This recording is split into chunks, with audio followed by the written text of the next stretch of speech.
অয়রা মত্যেয় বদতি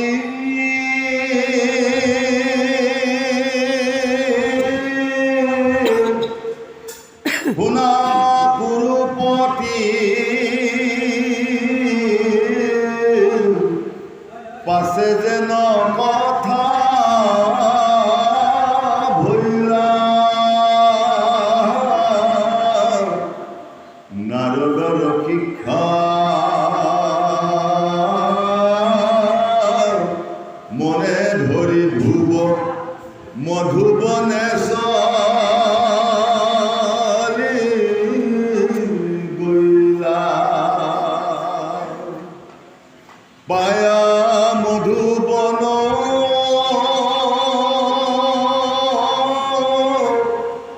যমুনা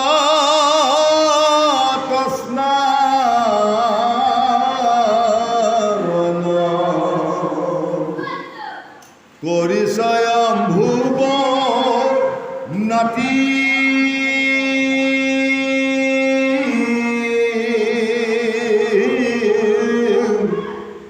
উপবাস কৰি মনব্ৰত ধৰি থাকিলন্ত সিতুৰাতি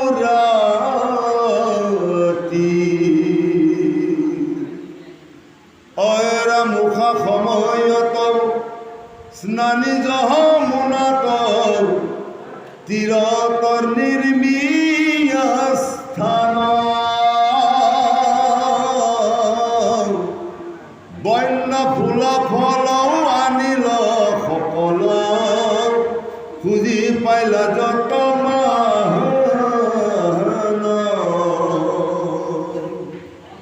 নিবিড় আসনে বহি কুশাসনে মন সাৱধান কৰি ঋষি উপদেশে চিন্তন্ত নিশেষে পৰম পুৰুষ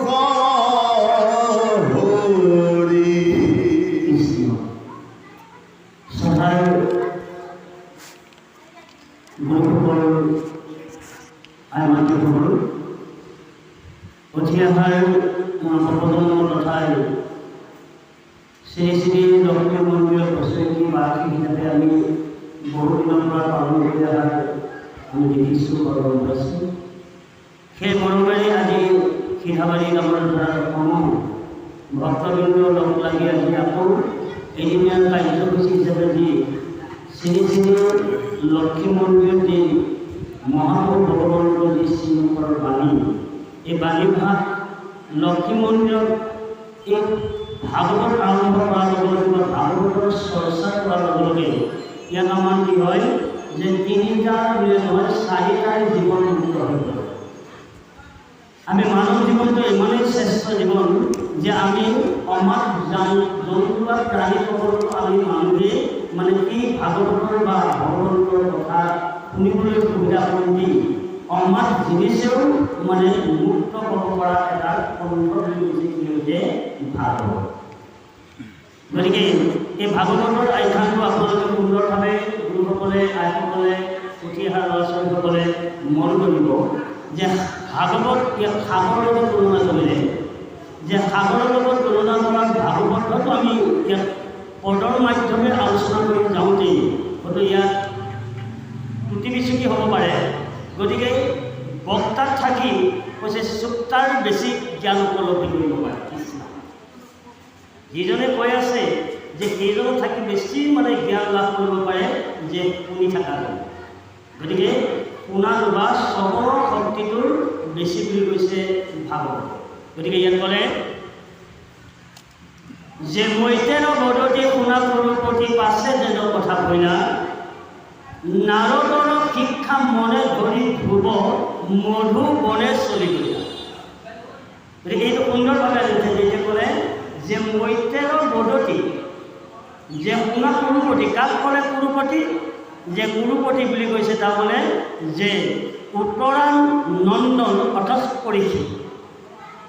গম পাইছেনে কথাটো যে পৰীক্ষিতক এই কথাষাৰ মানে ক'বলৈ বিচাৰিছে। আৰু আনহাতে আকৌ এটা পদত কৈছে যে হৰিদ্বাৰৰ বিদুৰে যেতিয়া গুৰু শিক্ষা ভাগৱতৰ গুৰু শিক্ষা ল'বলৈ গৈছিল, সেই তৃতীয় নৱপ্ৰাপ্ত যেতিয়া ক'লে যে মৰিতে আকৌ বিদুৰক এই ভাগৱতৰ কথা কৈছে। ইয়াত দুটা পন্থত ভাগৱত গৈছে। আৰু এই কথাখিনি যেতিয়া ক'লে যে নাৰদৰ শিক্ষা মনে ধৰি ধ্ৰুৱ মধু বনে চলি গ'লে, কিয় যাব লগা হ'ল বাৰু ধ্ৰুৱ? এটা সৰু 4.5 বছৰীয়া ল'ৰা বা 5 বছৰৰ ল'ৰা এটাৰ তেওঁ বনৰ মাজলৈ গৈ হেনো তেওঁ ভগৱন্তক লাভ কৰিব পৰা ইয়াৰ উদ্দেশ্য কি আছিল, কি সূত্ৰত মানে তেওঁ যাব লগা হ'ল? এই কথাখিনি আমি গড়টো সুন্দৰভাৱে ওলাই গ'লে তেতিয়া আপোনালোকে সহজ হৈ যাব যে মনুপুত্ৰৰ দুজন ইৰৱত আৰু উত্তানপাদ।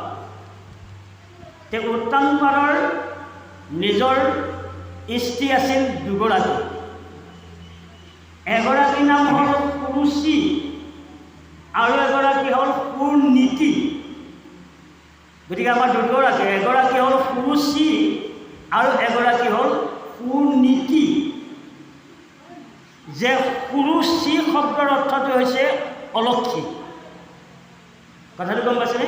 সুচি শব্দৰ অৰ্থ হৈছে অলক্ষী। তাৰমানে চি মানে জীয়াই থকা, চি মানে যশস্যা, চি মানে ভোগী। আৰু যেতিয়া ক'লে সুনীতি, তাৰমানে যিগৰাকী প্ৰকৃতিৰে ঘৰখনৰ আউল মাৰিবলৈ এটা নীতি আচৰণ কৰিব লাগিব। কথাটো গম পাইছেনে? ঘৰখনৰ এটা সা সম্পত্তি উপাৰ্জন কৰিবলৈ হ'লে, পৰিয়ালটো মিলাই ৰাখিবলৈ হ'লে, নিজৰ স্বামীক একাকাৰ কৰিব লগা হ'লে, শহু শাহুক সন্মান কৰিব লগা হ'লে, তেতিয়াহ'লে এটা নীতিৰ মাজত সোমাই থকা গৰাকীকে কৈছে সুনীতি। তাৰমানে সুনীতি। এই সুনীতি পুত্ৰৰ পৰা আছিল যে সুনীতি পুত্ৰ আছিল আমি যে গুৰুসকলে যে নিৰ্বাচন কৰিলে, এই নিৰ্বাচন কৰা সেই বালক ল'ৰাটোৰ নাম আছিল আপোনাৰ যে ধ্ৰুৱ। সুনীতিপুত্ৰৰ ধ্ৰুৱ। এই ধ্ৰুৱৰে এদিন সুচিৰ লগত যেতিয়া ৰাজসভাত যেতিয়া উত্তানপাদে যেতিয়া ৰাজ সিংহাসনত বহি আছিল, এই ৰাজ সিংহাসনত বহি থকাৰ অৱস্থাত তেতিয়া তেওঁ সুচি পুত্ৰ নাম উত্তম। গতিকে এই উত্তমে মানে তেওঁ নিজৰ পিতৃৰ কোলাত বহি আছিল, হয়নে বাৰু? যেতিয়া পিতৃৰ কোলাত যেতিয়া বহি আছিল, যেতিয়া তেওঁ নিজৰ ককায়েকক যেতিয়া তেওঁ পিতৃ কোলাত বহি থকা দেখি মানে তাত ধ্ৰুৱয়ো মানে সেই পিতৃৰ আসনখনত বহিবলৈ মানে তেওঁ আগুৱাই গৈছে। এতিয়া আগুৱাই যোৱাৰ লগে লগে এতিয়া মাহী মাকে কি কৰে জানেনে গুৰুসকল, আইসকল বা সমস্ত? তেতিয়া ক'লে হে ৰ'বা তুমি ক'লৈ যোৱা? বোলে মই পিতৃৰ আসনলৈ যাওঁ। বোলে ৰ'বা, তুমি তোমাৰ পিতৃৰ আসনলৈ যাবৰ কাৰণে তুমি কি যোগ্যতা অৰ্জন কৰি আহিছা? যোগ্যতা লাগিব না। প্ৰত্যেকৰে এটা বাপ পোৱাৰ পিছত তেওঁ সেই পদৰ মৰ্যাদাটো ৰক্ষা কৰিবৰ কাৰণে তেওঁ যোগ্যতা হিচাপে কৰ্ম কৰি যাব। যে পদটো পায়, যদি পদটো পাই পেলাই যদি পদটো যদি হেজ্ঞান কৰি যদি মই কৰ্ম কৰোঁ, তেতিয়াহ'লে পদৰ মৰ্যাদা আমি ৰক্ষা কৰিব পৰা তত্ত্বটো পাইছিলে কিবা আৰু থাকিলে আপোনালোকে প্ৰশ্ন কৰি দিব, আৰু সুন্দৰভাৱে মই খুব সহজভাৱে বুজিছোঁ কথাটো। যদি আমি এটা পদ পাইছোঁ, যদি পদটো পাই পেলাই যদি বাহাদুৰি কৰা হয় বা পদটো যদি মৰ্যাদা ৰাখি যদি কৰ্ম কৰা নাযায়, তেতিয়াহ'লে সমাজে বেয়া পাব, হয়নে বাৰু? যে ইমান ৰাইজে চালি বিচাৰি তেখেতক পদটো দিলোঁ, কিন্তু পদৰ মৰ্যাদাটো তেওঁ ৰক্ষা কৰিব নোৱাৰিলে, গতিকে ইয়াক ভাগিব লাগে আৰু হয়নে? সিদ্ধান্ত আহিছে ইয়াক ভাগিব লাগে। যদি এবছৰ 2 বছৰ কাৰ্যসূচী আছিল, হয়তো 6 মাহতে হয়তো খেলি মেলি লাগি যাব পাৰে। তদ্ৰুপ তুমি যদি তোমাৰ যোগ্যতা যদি থাকাহেঁতেন, তেতিয়াহ'লে তোমাৰ পিতৃ আসনত তুমি বহি থাকিব পাৰিলা। গতিকে শুনা ধ্ৰুৱ, যদি তুমি পিতৃৰ কোলাত যদি তুমি বহিবলৈ যদি ইচ্ছা কৰা, তেতিয়াহ'লে মৰি পুনৰ তুমি মোৰ গৰ্ভত জন্ম ল'ব লাগিব। কৃষ্ণ, যদি তুমি মৰি পুনৰ যদি তুমি মোৰ গৰ্ভত জন্ম ল'ব পাৰা, তেতিয়াহ'লে তুমি পিতৃ ৰাজ সিংহাসন তুমি গ্ৰহণ কৰিব পাৰিবা। আৰু যদি নোৱাৰা, তেতিয়াহ'লে তুমি একান্তভাৱে তুমি হৰিক স্মৰণ কৰা। যদি তুমি মৰি জনম লৈ যদি মোৰ গৰ্ভত তুমি আহিবলৈ হ'লে তেতিয়াহ'লে তুমি একান্তভাৱে ভগৱন্তক স্মৰণ কৰা। এইটো দি দিলে। এইটো দিয়াৰ লগে লগে তেওঁ কিন্তু সেই সুনীতিৰে এটা কাম কৰে যে সুনীতিয়ে নিজৰ গৃহত এটা কৃষ্ণৰ প্ৰতিমা সাজি লৈছে। সেই কৃষ্ণৰ প্ৰতিমাটো সদায় মানে পুৰুষীয়ে মানে তাত পূজা কৰি থাকে যে মোৰ ল'ৰাটোক ভালে ৰাখিব, মোৰ স্বামীক ভালে ৰাখিব, ৰাজ্যখন ভালে ৰাখিব। গতিকে এনেকৈ তেওঁ ভগৱন্তৰ ওচৰত প্ৰত্যেক দিনাখনে তেওঁ নিবেদন কৰি থাকে সমাজ কল্যাণৰ কাৰণে, স্বামী মংগলৰ কাৰণে, পুত্ৰৰ কল্যাণৰ কাৰণে। এইটো আমাৰ প্ৰত্যেক গৃহবাসী আইসকলৰ এই নীতি থাকিব লাগিব। প্ৰত্যেক গৃহবাসী উঠি অহা ছোৱালীবিলাকৰ, ল'ৰাবিলাকৰ এই নীতি থাকিব লাগিব। সকলোৰে নিজৰ ঘৰখনৰ মংগলৰ কাৰণে কামনা ঈশ্বৰৰ ওচৰত কৰিব লাগিব।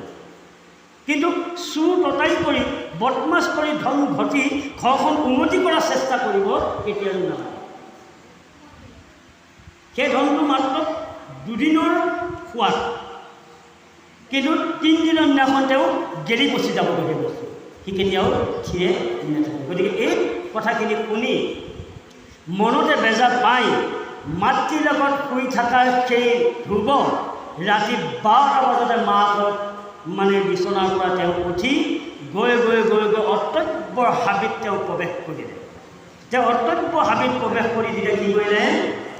ইয়াৰ পিছত পঢ়িলে যে পুত্ৰৰতে ৰাজা পালাশৱে প্ৰজা দেখা ব্ৰিটিছৰ প্ৰতি দেৱদিব্য যতৰ বিষ্ণুৰ ভকতৰ যাৰ মহা গুণ গাম্য। যিজন কৃষ্ণৰ ভক্ত হয় সেইজনৰ মহিমা, সেইজনৰ গুণ কোনেও তাৰ তত ধৰিব নোৱাৰে। যিজনৰ বিষ্ণু ভক্ত হয় তেওঁ কোনো মাত ধৰিব নোৱাৰে, মানে তেওঁ ভাৱৰ গতিটো বুজি নাপায়। কিয় যে এওঁ ইমান কথা কৈ আছে, দেখোন এওঁ উত্তৰ কিয় নিদিয়ে? যে ইমান কথা আমি কৈ আছোঁ, তেওঁক বা গালি পাইছোঁ বা তেওঁৰ পৰা আমি এটা উত্তৰ পাবলৈ বিচাৰিছিলোঁ, কিন্তু তেওঁক উত্তৰ কিয় দিয়া নাই? কিন্তু এইকাৰণে বিষ্ণু ভকতে যিকোনো ক্ষেত্ৰত তেওঁ ৰায় নিদিয়ে, যিকোনো ক্ষেত্ৰত তেওঁ উত্তৰ নিদিয়ে। তেওঁ কথা ক'ব লগা হ'লে কথাটো ৰ'ব লাগিব। কৃষ্ণ বহুত গুণি কাটি, তাৰমানে এটাৰ কথা মোৰ ব্ৰহ্ম পদ্মমুখৰে যদি এটাৰ বাক্য যদি বাহিৰ হৈ যায়, তেতিয়াহ'লে মই বিবেকক 5 বাৰ সুধিব লাগিব যে মোৰ বাক্যটো এইখন সমাজে বিচাৰিছে, যে এইখন সমাজে মোৰ বাক্যটো দিয়াৰ লগে লগে সমাজখনে ৰাখিব পাৰিবনে নোৱাৰিব। কৃষ্ণ যদি মোৰ কথাটো যদি সমাজখনে ৰাখিব নোৱাৰে, মোৰ কথাটো যদি মোৰ ল'ৰাটোৱে ৰাখিব নোৱাৰে, মোৰ ছোৱালীজনীয়ে যদি মোৰ কথাটো ৰাখিব নোৱাৰে, মোৰ কথাটো যদি পত্নীয়ে ৰাখিব নোৱাৰে, তেতিয়াহ'লে মোৰ কথাটো কৈ মিছাই মই লজ্জা হোৱাটো কোনো প্ৰয়োজন নাই। কথাটো গম পালেনে? এইকাৰণে সাধুৰে যেনি তেনি কথা নকয়, যি কথা ক'ব সেই কথাটো ৰ'বই লাগিব। কেতিয়াবা আমাৰ মিছা হয় নহয়, ৰ'ব তেখেতেতো সিদ্ধান্ত এটা দিলে, তেখেতে কথাটো ৰাখে, তেখেতে সিদ্ধান্ত দিলে হ'ব নহয়, কথাটোতো যুক্তিগতও হ'ব লাগিব নহয়। এটাই আকৌ তাইও ওলাই দি দিব, তাতে এটাই ওলাই দিলে ক'লে তেখেতৰ কথাটো হয় বুলি চালা দিব, কথাটো হয়, কিন্তু তেখেতৰ কথাই নহয় নহয়, বা আৰু অকণমান চালি যাই চাওঁচোন কিবা আহে নেকি, তেতিয়া এওঁ কথাটো নাকচ হৈ গ'ল। তেতিয়া বৈষ্ণৱজনৰ পৰা সেই বিষ্ণু বা কৃষ্ণৰ ভক্তজনৰ কথাটো যেতিয়া নাকচ হৈ যাব, তেতিয়া তেওঁ লজ্জা পাই যাব। কৃষ্ণ হয়, এজন ৰজাৰ 2 পুত্ৰ, হয়, এগৰাকী জ্যেষ্ঠগৰাকী হ'ল সুনীতি, কনিষ্ঠগৰাকী হ'ল কুশ্ৰী। দুয়োগৰাকীৰ প্ৰতি এজন ৰজা, ৰজাৰ দিনত ভূটানুপাত ৰজা নামেৰে নামাকৰণ কৰিছে নহয় জানো? তেখেতৰ এজন ৰজাৰ 2 পুত্ৰ, কুশ্ৰী পুত্ৰ এজন ৰজাৰ পুত্ৰ যদি ৰাজ্যৰ অধিকাৰ স্বত্ব পায়, আনজনে কিয় নাপায়? তেওঁ কিয় ভূটানুপাত ৰজাই কোলাক আদৰি নল'লে? এইখিনি অকণমান বাৰু ঠিক সুন্দৰ কথা এটা আহিছে বাৰু গুৰুসকলৰ আইসকলে এই কথাখিনি বৰ গুৰুত্বপূৰ্ণ বিষয়। কাৰণ ইয়াৰ আগতে আপোনালোকক আমি কথাখিনি আলোচনা কৰিছোঁ যে সুচি সি কেৱল খাদ্যত পাকৈত, ৰূপবানত পাকৈত, কথাটো গম পাইছেনে? আৰু তেওঁ পলিটিকেল আছে। তেওঁ পলিটিকেলৰ দ্বাৰাই তেওঁ নিজৰ স্বামীক তেওঁ মানে নিজৰ কৰি ল'ব পৰা কেপাচিটিখন সুচি আছে। কথাটো ক'ব গ'লে সুচি আছে। কিন্তু এওঁ যে সুনীতি, এওঁ সত্যতাত সোমাই আছে। তেওঁ সত্যতাত সোমাই থকাৰ কাৰণে কেৱল তেওঁ সমস্ত দায়িত্ব ঈশ্বৰৰ ওচৰতে দিছে। ইয়াৰ আগত কৈ গ'লো নহয়, মোৰ স্বামীজন ভালে থাকক, মোৰ পৰিয়ালটো ভালে থাকক, মোৰ ঘৰখন ভালে থাকক বুলি সদায় তেওঁ ভগৱন্তৰ ওচৰত এভাগী বাক্যৰে নিবেদন কৰি তেওঁ ঘৰখনৰ মংগলৰ কাৰণে লৈ আছে। এওঁ ঘৰখনৰ কাৰণে মংগল নহয়। মই কেনেবাকৈ মই সুৰুচি, তাৰমানে মই কেনেকৈ মই ভোগ খুৱাই মোৰ স্বামীটোক নিজববীয়া কৰি মোৰ সন্তানটোক কেনেকৈ ৰাজ্যখন দিব পাৰোঁ। কৃষ্ণ কথাটো গম পালেনে? মোৰ সন্তানটোক কেনেকৈ ৰাজ্যখন দিব পাৰোঁ। এইটো কি কৰিম? স্বাৰ্থত কৰিলে নাই বাৰু কথাটো হয়নে? স্বাৰ্থত কৰিম। গতিকে এইটোৱে হৈছে আমাৰ কি, যে আমাৰ সাংসাৰিক জীৱনটোৰ তেনেকুৱা কিছু ঘটনা আমাৰ চলি যায়। কাৰণ এইটো কাৰণে যায়, যদি তেওঁ যদি উত্তানপাত যদি তেওঁ এটা সহজ সৰল নীতি মাৰ্গৰ যদি তেওঁ থাকিলেহেঁতেন, তেতিয়াহ'লে সুচিৰে কেতিয়াও কিন্তু তেওঁক ঘূৰাই তেওঁ নিজববীয়া কৰি ল'ব নোৱাৰে। ই হ'ল অভিৰুচি। তাৰমানে আমি সদায় মানুহৰ জীৱনটোত আমি কেৱল ভোগৰ কথা চিন্তা কৰোঁ। বেয়া নহ'ব দেই ভোগৰ কথা। আমি মানুহৰ জীৱনটো সদায় আমি ভোগৰ কথা চিন্তা কৰোঁ, কিন্তু আমি ন্যায় নীতি ভক্তিৰ কথা চিন্তা নকৰোঁ। যদি ভোগটো ত্যাগ কৰি যদি উত্তানপাতে ভাবিলেহেঁতেন, তুমিও মোৰ প্ৰাণৰ পত্নী, এওঁ মোৰ প্ৰাণৰ পত্নী, গতিকে দুয়োজনীকে মই সমভাৱে চোৱাটো মোৰ দায়িত্ব, সমভাৱে মোৰ চোৱাটো দায়িত্ব। যদি সমভাৱে যদি মই চোৱাৰ দায়িত্ব যদি মই নলওঁ, তেতিয়াহ'লে মোৰ ঘৰখনো বিশৃংখলাই নহয়, মোক দেশেও হাঁহিব, দেশেও আমাক হাঁহিব। যাতে এই বৰ্ণটোৰ যাতে আমাৰ গৃহ ধৰ্মৰ মাজত বা আমাৰ ভকতৰ মাজত যাতে হ'ব নালাগে বুলি এই আখ্যানটো মানে ভগৱন্তই দিলে। কথাটো গম পাইছেনে? এতিয়া যাতে এইটো যাতে হ'ব নালাগে, যাতে গৃহৰ কণ্ডলটো যাতে কেতিয়াও হ'ব নালাগে। নিজৰ কোনোবাই যদি তেনেধৰণৰ যদি দুগৰাকী যদি কোনোবাই নিজৰ পত্নী আছে, কিন্তু দুয়োগৰাকী পত্নীকে সমানে চোৱাৰ স্বামীজনৰ পৰিৱেশ থাকিব লাগিব, আৰু দুইজন বা দুয়োগৰাকী সন্তানকো কিন্তু মিলাই ৰখাৰ ব্যৱস্থাটো কিন্তু নিজৰ পিতৃয়ে ইয়াৰ ব্যৱস্থা কৰিব লাগিব। যদি তাকে নকৰে, তেতিয়াহ'লে ঘৰখনৰ অশান্তি কৰা আৰু কেতিয়াও শান্তি পৰিৱেশ আহি কিবা থাকিলে কৰিব।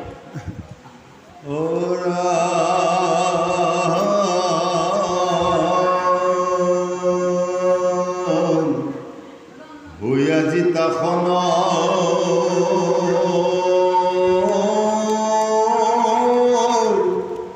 নিয়মীয়া মন একান্তে হৰিৰ পাৱে,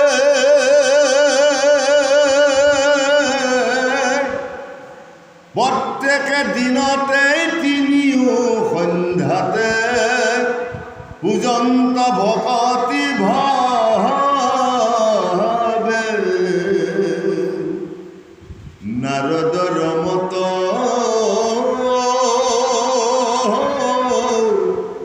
কুমৰী মনত যথামতি অনুসাৰে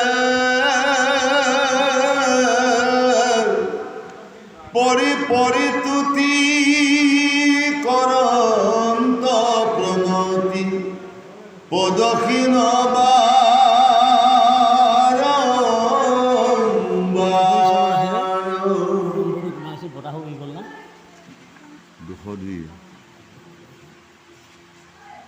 প্ৰথম মাসত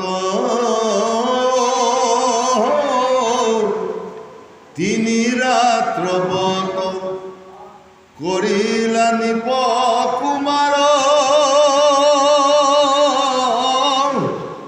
চতুৰ্থ দিনাতে পাৰণা কৰন্ত একে গুটি ফলাহাৰ।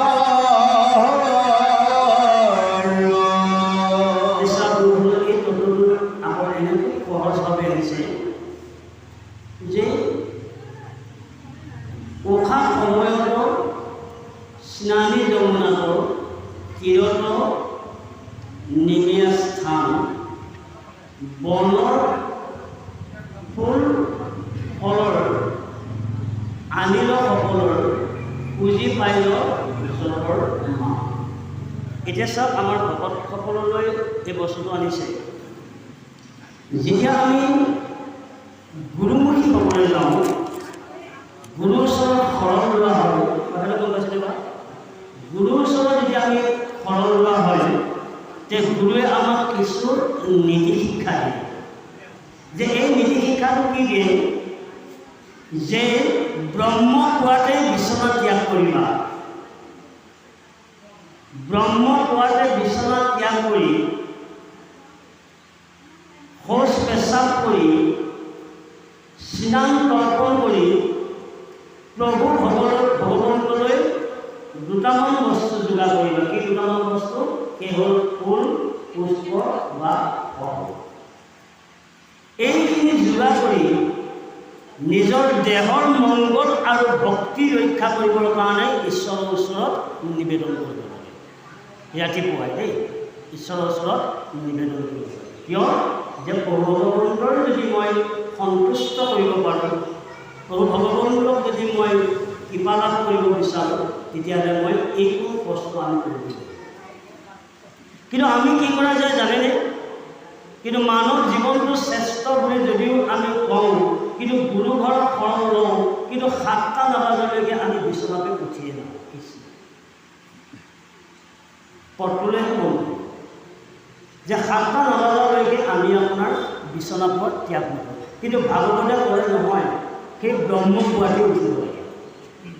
তে ব্ৰহ্ম পুৱাতে উঠি ভগৱন্ত মানে কৰিব লাগিব, উপাসনা কৰিব। এই মন্ত্ৰটো কোনে দিছে?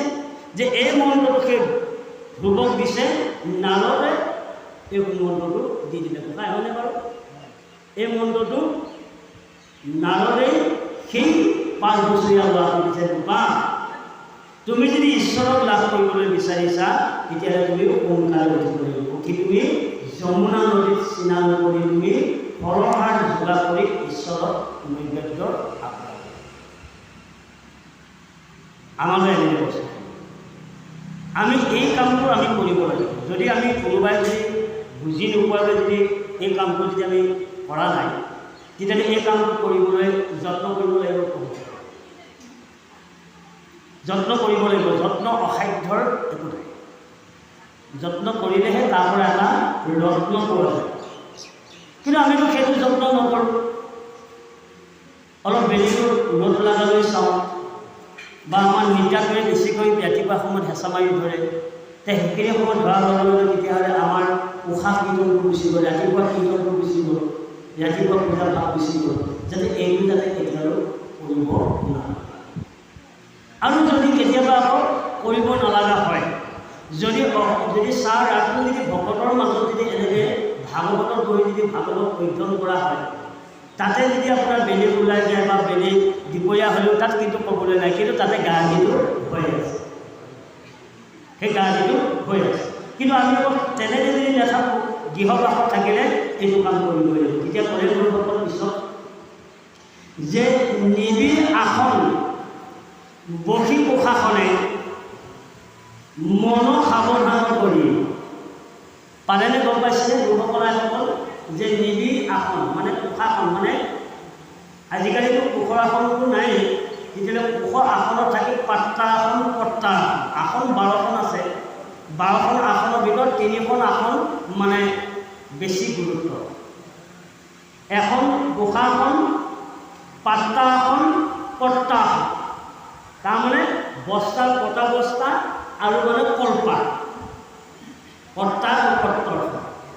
আৰু কি কৈছে? কুশাসন। মানে সুন্দৰকৈ এইকাৰণে আগৰ মানুহবিলাকে আমি দেখিছিলোঁ দেই, মানে খেৰৰে বঢ়িয়াকৈ মানে ছটাধাৰী বনাই তেওঁ সেই ছটাধাৰীৰ ওপৰতহে উঠি তেওঁ ঈশ্বৰক উপাসনা কৰে। আজিকালি আকৌ বাঁহৰ ছটাধাৰী বা আজিকালি সেইটো নহয়, প্লাষ্টিকৰ বস্তাখনে বেছি সাৰ হৈ গ'ল। আমাৰ প্লাষ্টিকৰ বস্তাখনে আমি প্ৰায় ব্যৱহাৰ কৰোঁ। আচলতে সেইটো হ'ব নালাগে, তাৰ কটা বস্তা হ'লে ভাল। এতিয়া ক'লে যে সেই সুন্দৰভাৱে আপুনি আসনত বহি ল'ব। এতিয়া আসনত বহাৰ লগে লগে তেতিয়া কি হৈছে? ইয়াতো মন্ত্ৰ আছে, আসনত বহাটো মন্ত্ৰ আছে। আপোনালোকে গুৰু ঘৰলৈ যোৱা মানুহখিনিয়ে চাগে গম পাইছে আৰু নহয় জানো বাৰু? গম পাইছে, মই সেইটো বাৰু বুজাই নকৰোঁ বাৰু, কাৰণ প্ৰত্যেকৰে গুৰুৰ ওপৰত মই হাত দিয়া মোৰ অধিকাৰ নাই। সেইটো কথাষাৰ মই ক'ব পাৰিম, কিন্তু গুৰুৰ ওপৰত মই হাত দিয়া ক'ব হয়নে বাৰু? গতিকে মই গুৰুৰ ওপৰত হাত নিদিওঁ। গতিকে যাক যেনেকৈ দিছে তেনেকৈ। গতিকে তেতিয়া কি কৈছে যে আমছে কোঠাখনত বহি মন, এই পঞ্চভূতিৰ দেহৰ লগত বা মানুহৰ দেহৰ লগত এটা আটাইতকৈ আমাৰ নৰকলৈ যোৱাৰ এটা বা নৰকলৈ নিয়াৰ আমাৰ শৰীৰটোত এটা শত্ৰু আছে। মানুহজনক বা ভক্তজনক নৰকলৈ লৈ যোৱা আমাৰ এই মানুহৰ দেহটোতে এটা শক্তিশালী বস্তু আছে, সেই বস্তুটি হৈছে মন।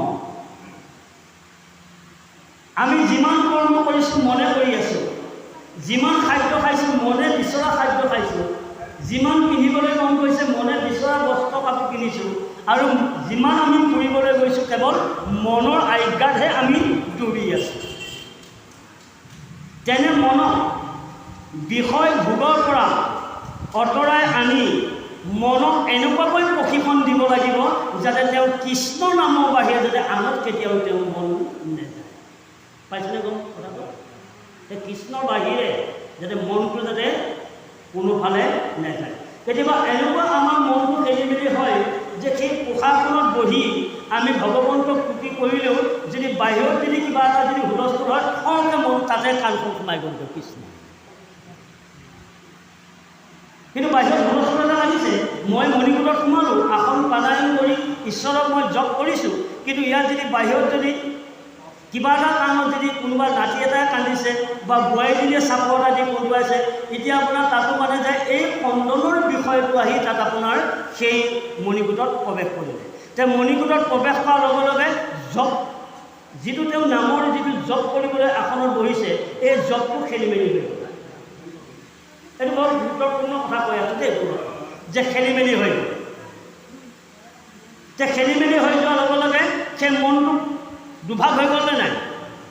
নাতিয়েকৰ মৰমলৈ মনটো এফাল গুচি আহিল আৰু এফাল মানে ভগৱন্তৰ লগত গুচি থাকিল, মানে এটা মন দুভাগ হৈ গ'ল। তেতিয়াহ'লে ভকতি নহ'ব বুলি কৈছে। দেখাচাৰ ভক্তিটো আমি কৰি যাব পাৰিম, কিন্তু লোকাচাৰ ভক্তিটো কিন্তু কেতিয়াও তাত নহ'ব। সেইটো ভক্তিক ঈশ্বৰ কেতিয়াও শান্তি বা মানে শান্তি দিব নোৱাৰে। তেতিয়া আমাক কয় না বোলে ইমান তেওঁ ভকত কৰিছে, ইমান তেওঁ ভক্তি কৰিছে, তেওঁলোকে ইমান ৰাতিপুৱাৰ পৰা গধূলি তেওঁ মণিকূটত সোমায়, কিন্তু তেনেকুৱা মানুহজন এনেকুৱা দুৰ্দশা হ'ব লাগেনে? কিয় হ'ব? আমি দেখাচাৰত কৈ আছোঁ যে ইমান এনেকুৱা মানুহজনটো এনেকুৱা হ'ব নালাগিছিল, কিয় হ'ব? তাৰমানে এই বস্তুটো মানে কি হৈ গ'লগৈ, সাংসাৰিক জীৱনৰ বিষয়টো মানে মণিকূটত প্ৰৱেশ কৰিলে। এইকাৰণে তেওঁ ভক্তিটো বিনষ্ট হৈ গ'ল, নাস্তিক হৈ গ'ল। তেতিয়া ক'লে সকলোৱে আহিছোঁ, তেতিয়া ক'লে যে ঋষি উপদেশে চিন্তন নিশেষ পৰম পুৰুষ হৰি। কোনে দিলে? নাৰদ হ'ল ধ্ৰুৱৰ শিষ্য। এই শিষ্যক এই প্ৰমাণ দিছে যে ধ্ৰুৱ, যদি তুমি এই নিয়মখন তুমি যদি পালন কৰিব পাৰা তেতিয়াহ'লে তুমি নিশ্চিত তুমি যিজনক তুমি বিচাৰিছা সেইজনক হ'লে তুমি পাবা। এইকাৰণেই আজি 100 বছৰ 200 বছৰ আগৰ ঋষি মুনি তপী যোগীসকলে নিজৰ গৃহ এৰি পৰ্বতলৈকে গুচি গৈ আছে। কৃষ্ণ পৰ্বতত গৈছে, তাৰমানে ঘৰ কলম হৈ থাকে নহয়, ঘৰত শান্তিৰে প্ৰতি ঈশ্বৰৰ নাম ল'ব নোৱাৰে, গতিকে তেওঁ পাহাৰ পৰ্বতৰ গুহাত সোমাই ঈশ্বৰক তেওঁ নাম জপ কৰি আছে। এই নাম জপ কি? কিন্তু আপোনালোকে ভাবিছিলে যে আধ্যাত্মটো অলপ মানে অলপ হেৰি হ'ব বুলি, কিন্তু আধ্যাত্মটো কিন্তু গুৰুত্বপূৰ্ণ আধ্যাত্ম। ই কেৱল নামৰ বা ই গুৰু শিষ্যৰ মাজৰ কথাই। কথাটো গম পাইছেনে? গুৰু শিষ্যৰ মাজৰ কথা। এই যে ঈশ্বৰক আৰাধনা কৰিবলৈ যাওঁতে তেতিয়াহ'লে মই কি আৰাধনা কৰিম? যে সংযোগ, তিনিটা যোগ হ'ব লাগিব। মন জীৱ দুয়ো লগ লাগি আত্মাৰ লগত যোগ হ'ব লাগিব। কথাটো গম পাইছেনে? মন চিন্তু নহয়, মন জীৱ এই দুয়ো লগ লাগি আত্মাৰ লগত পৰিচয় হ'ব লাগিব। যে আত্মাৰ লগত পৰিচয় হ'বলৈ যাওঁতে তেতিয়াহ'লে শৰীৰটোক মাৰি ল'ব লাগিব। কৃষ্ণ এই শৰীৰটোক মাৰিব লাগিব, যাতে শৰীৰটোৰ এটা মহেও যদি মোৰ শৰীৰটো খাইছে মানে তেজ খাই আছে তাকো ক'ব পাৰিব নোৱাৰিব। কিবা এটা কাৰণতো যদি মই সেই ঈশ্বৰক আৰাধনা কৰি থাকোঁতে তপস্যা কৰি থাকোঁতে যদি মোৰ এটা খাই ৰঙা হৈ গৈছে কিন্তু তাকো থপিয়াই আপুনি মাৰিব লাগিব, তাকো পাপ হৈ যাব আপোনাৰ। কৃষ্ণ মাখিটো বা মূৰটো তাক কোবাই পেলাই মৃত্যু বৰণ কৰা মূৰটোকো আপোনাৰ পাপ হ'ব। কিয়? তুমি যদি ইমানেই ভক্তি কৰিছা, এটা জীৱক যদি তুমি ইমানেই পৰিধান কৰিবলৈ বিচাৰিছা, তেতিয়াহ'লে তুমি তেজ খাওঁতে তুমি জীৱটো কিয় ভক্তি কৰিছা? হয়, এতিয়া কথা হ'ল নহয়, বুজিছোঁ। 8 তাৰিখ মাৰিলে কোনো দুখ নাই। এতিয়া হিৰণ্যকশিপুৰ 1000 বছৰ তপ কৰিছিল, তাৰ মাংস উৰিয়ে খাইছিল। কিমান উইপক মাৰিছিল হিৰণ্যকশিপুৰে? কৃষ্ণ 8 তাৰিখ কাক বুলিছে? 8 তাৰিখ কাক বুলিছে? যিজনেই 8 তাৰিখ কাক বুলিছে? কাৰণ 8 তাৰিখ হ'ল দুৰ্যোধন। দুৰ্যোধনে সম্পত্তি দিব লাগে পাণ্ডৱক সম্পত্তি নিদিয়াৰ কাৰণে তাক 8 তাৰিখ বধ কৰিছে। মই আকৌ 8 তাৰিখ নহয় মই ঈশ্বৰকে বিচাৰিছোঁ যায়। কৃষ্ণ হয়, মণিকূটৰ কথা ওলাবই লাগিব। হয় হয়, প্ৰভু আমি সেইটোলৈ আহি আছোঁ। এইটো সম্পূৰ্ণৰ দুটা মাহত কথাখিনি আহি আছোঁ, দুটা মাহ কথাখিনি আহিব। গতিকে আপোনাৰ তেতিয়া সেই মন আৰু জীৱ আৰু আত্মাৰ লগত মিলন হ'ব লাগিব। যে মন আৰু জীৱ আত্মাৰ লগত মিলন হোৱাৰ লগে লগে তাক কি কৈছে? তাক কৈছে মানে সন্ধ্যা। তাক কৈছে সন্ধ্যা। তাৰমানে দুটা বস্তুৰে এটা বস্তুৰ লগত যোগ হ'ব, যেতিয়া তাক কৈছে সন্ধ্যা, তাৰমানে যোগ। এই যোগটো কৰিবলৈ যাওঁতে যোগাসনত বহি ভগৱন্তক যোগাসনত বহি যোগ কৰিবলৈ যাওঁতে তেতিয়াহ'লে আৰু এটা যোগ আগে কৰি ল'ব লাগিব। কথাটো গম পালেনে? আৰু এটা যোগ আগে কৰি ল'ব। কিয় যোগ? যে এইকাৰণে এতিয়া ভাগৱত শাস্ত্ৰবিলাক কেতিয়াবা ইয়াক বহল দৃষ্টিভাৱে বৰ্ণনা কৰিব পৰা যায়, কেতিয়াবা আকৌ মানে ইয়াক খুব ঠাইতে মানে ভাগৱতৰ ব্যাখ্যাবিলাক বৰ্ণনা কৰিব লগা হয়। মই এটা উপমা দিলোঁ যে আপোনাৰ ল'ৰা 5টা, আপোনাৰ ল'ৰা 5জনী বোৱাৰী সোমাই 5টা নীতি বনালে আপোনাৰ ঘৰত। কৃষ্ণ কথাটো গম পাইছেনে? মই ভিতৰলৈ নোসোমাওঁ, হয়তো কাৰোবাৰ হয়তো দুখ অনুভৱ কৰিব। গতিকে 5টা ল'ৰা যদি বা 3টা ল'ৰা যদি 3জনী বোৱাৰী আহিলে সেই 3টা আইন বনাই দিলে, 5জনী আহি 5টা আইন বনাই দিলে, আপুনি কোনটো আইন মানিব? এতিয়া কওক। কোনোবাই পিঁয়াজ নাখায়, কোনোবাই যদি তেল নাখায়, কোনোবা গৰাকী ৰহুন নাখায়, কোনোবা গৰাকী আকৌ মাছে মাংস খায়। আপুনি কাক যোগাৰ কৰিব? এতিয়া কৃষ্ণ এটা এতিয়া চৌটো এটাই হৈ আছে। সেই চৌটোতে যদি কোনোবা এটাই পিঁয়াজ নোখোৱা হয়, কোনোবা এটা ৰহুন নোখোৱা হয়, কোনোবা এটা তেল নোখোৱা হয়, তাৰ মাজতে কোনোবাই যদি মাছ মাংস খায়, ৰান্ধনি পাগল হৈ নাযাবনে বাৰু? এতিয়া 5গৰাকীয়ে যেতিয়া 5টা আইন বনাব আহি এই 5টা আইনবিলাক 5টা আইন লগ লাগি যেতিয়া প্ৰয়োগ কৰিব, মণিকূটত সোমাই থাকিলে সি ভক্তি হ'ব নোৱাৰিব। কৃষ্ণ এইকাৰণে তেতিয়া ক'লে ঘৰ সুখাই মন সুখ, ঘৰ সুখটোৱে মন সুখ। যদি বোৱাৰী দিয়ে বা 5 ঘৰ বা 5জনী আহক মোক ক'ব লগা নাই, কিন্তু নীতি যদি এটা মানে বোলে নাই, শহু বোলে বা বাবা আমাৰ মণিকূটত সোমাইছিলে, বাইদেউ ভনী ল'ৰা ছোৱালীয়ে খাব লগা, বাইদেউ ল'ৰা ছোৱালী এইখিনি টঙনীয়া নকৰিব, বাবা মণিকূটত সোমাই আছে। গতিকে বাবা ভক্তি বিনষ্ট হোৱা মানে আমাৰ ঘৰখন বিপদত পৰা। এই ভাৱনাটো, এই জ্ঞান ভাৱনাটো যদি বোৱাৰীসকলৰ যদি নাতিসকলৰ যদি আহে, তেতিয়াহ'লে গৃহ ধৰ্মত থাকিও তেওঁ ভগৱন্তক লাভ কৰিব পাৰিব। কিন্তু এইখিনি শাসন বা এইখিনি কৰিব নোৱাৰাৰ কাৰণে আজি ভকতসকলে আজি সেই বননিৰ মাজত গৈ পেলাই আজি আপোনাৰ ভক্তি কৰিব লগা হৈছে। ভক্তি কৰিবলৈ যাওঁতে কোনোবা হয়তো ঘূৰি আহিছেও, কোনোবা হয়তো আহিবও পৰা নাই। কথাটো গম পাইছে কৰিব? হয় বহা 5 বছৰীয়া ধ্ৰুৱ, হয় 5 বছৰীয়া ধ্ৰুৱই গুৰু নীতি নিৰ্দেশনা ৰাখি তেওঁক ঈশ্বৰ আৰাধনা কৰা শ্ৰীমতী সুজ্ঞান লাভ কৰিলে। আমিতো 60-70 বছৰ বয়স পালোহি। হয় আমাৰ কিয় সেইখিনিলৈ মতি নাহে? সেই বিষয়ে অকণমান আচ্ছা আৰু এটা কথা, সিংহাসনত বহি মনক সংযমী কৰি ধ্ৰুৱই ঈশ্বৰ আৰাধনা কৰিবলৈ লৈছে। বৰ্তমান চেষ্টা কৰিছে চেষ্টা মন বৰ দুষ্ট মন, হয় চঞ্চল মন, মন নোযোৱা জেগা ক'তোৱে নাই, মনে নিবিচৰা বস্তু একোৱে নাই। তেনেকুৱা বিষয়ত থকা মনক আমি বিষয়ৰ পৰা বিৰপতিলৈ আনিম কেনেকৈ? আৰু এটা প্ৰশ্ন আমাৰ অকণমান আগত প্ৰচাৰ হৈ গৈছে, যিসকলে নেকি আমি ভগৱন্তক আমি লাভ কৰাৰ পথ উলিয়াই ল'বলৈ নোৱাৰোঁ, সেইসকলে নৰকগামী হ'ব বুলি পেলাই এটা বাক্য প্ৰচাৰ পাইছে। নৰক বুলি কওঁতে এইটো উৎকৃষ্ট বস্তু, যিহেতুকে আমি বাস্তৱত তাক ঘৃণা বুলি কওঁ। এই বস্তুটোৱে, এই শব্দটোৱে ভাগৱতৰ মাজত ঠাই পালে কেনেকৈ? আৰু নৰককুণ্ড মানে কি? এইখিনি অকণমান আমাক কিবা এতিয়া বাৰু আমি সুন্দৰভাৱে আপোনালোকক বুজি পোৱাৰ কথাখিনি আমাক বাৰু বুজাইছে। নৰক শব্দৰ অৰ্থ হৈছে আহাৰ যোৱা, তাৰমানে জীৱৰ মৃত্যু হয়, জীৱৰ আকৌ কুম্ভী পাপ, কথাটো গম পালেনে? যে কুম্ভী পাপটোক নৰক বুলি কোৱা হৈছে। তাৰমানে কুম্ভী পাপৰ স্থলীত বাস কৰি তেওঁ আকৌ পুনৰ পৃথিৱীলৈ জন্ম হোৱাটোকে কৈছে নৰক দেই বাৰু। তাৰমানে কুম্ভী পাপ নৰক, তাৰমানে তেওঁ যিকোনো এটা জীৱক সাৰথি লৈহে তেওঁ জীৱ জন্ম হ'ব। যিকোনো এটা জীৱক সাৰথি লৈহে মানে জীৱ জন্ম হ'ব। তে জীৱ জন্ম হোৱাটোকে কৈছে নৰক যান্ত্ৰণা। তাৰমানে 64 লক্ষণ নৰক যান্ত্ৰণা ভোগ কৰিব লাগিব।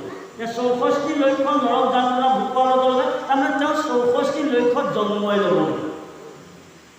এই জন্ম আহা যোহাটোকে কৈছে নৰক।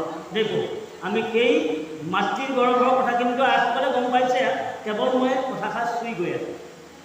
গতিকে যিহেতুকে আমি যেতিয়া পিতৃ ঔৰসৰ দ্বাৰা মাতৃৰ গৰ্ভত যেতিয়া আমি জন্ম লওঁ, তেতিয়া জন্ম লোৱাৰ লগে লগে আমি যেতিয়া কি হ'ম, জন্ম হোৱাৰ পিছত আমাৰ অৱস্থাটো কি হয়?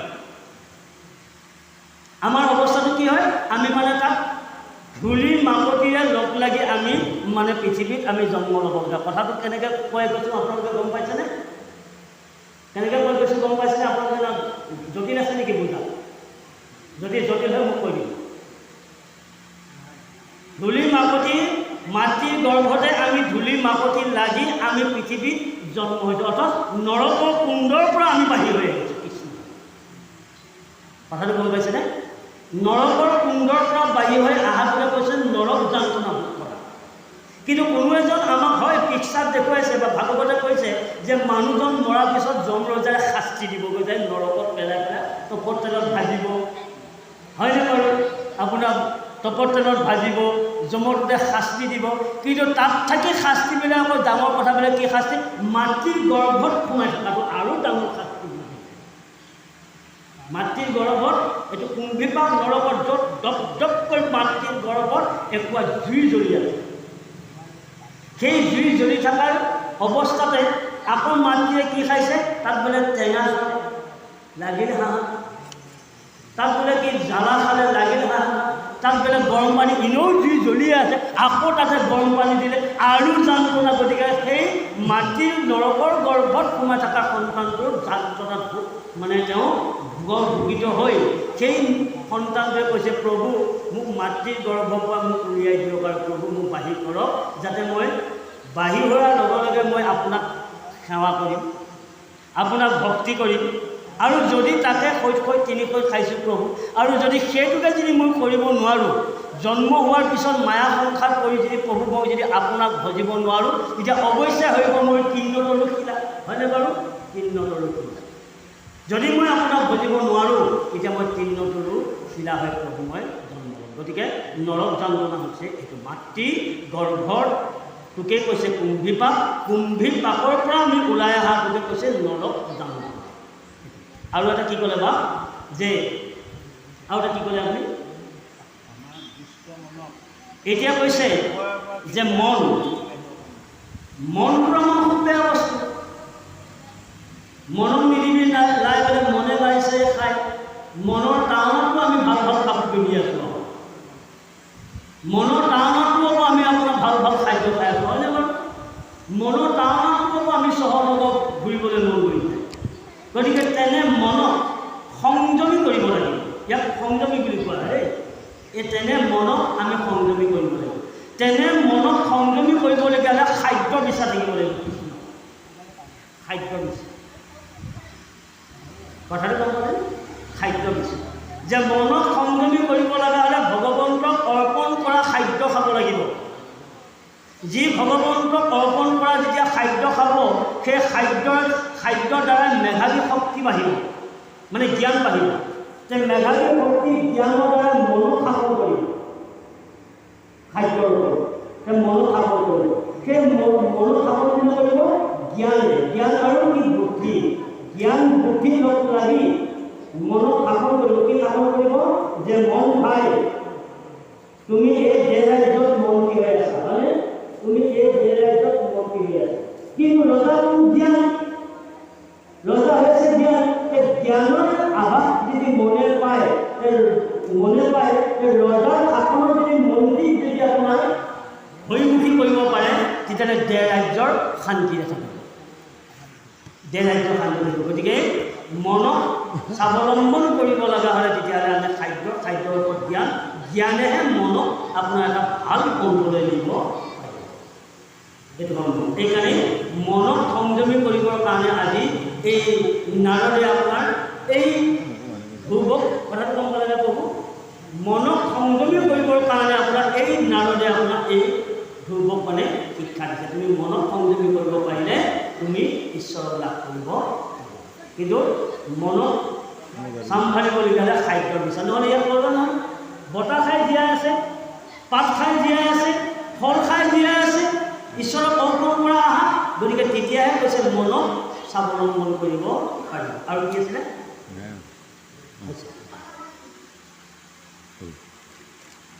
ঐৰাম ত্ৰিখন ধাত স্নান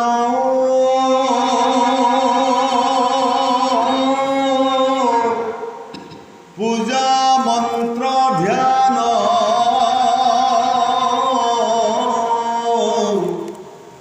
নিৰন্তৰ তাকো কদাপি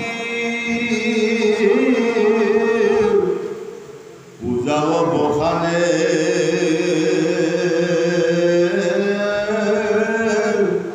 মাধৱক ধ্যানে থাকা মূল জপি। ঐৰাম দ্বিতীয় মাহত সাতৰাত্ৰ ব্ৰত উপবাসয়নন্তৰে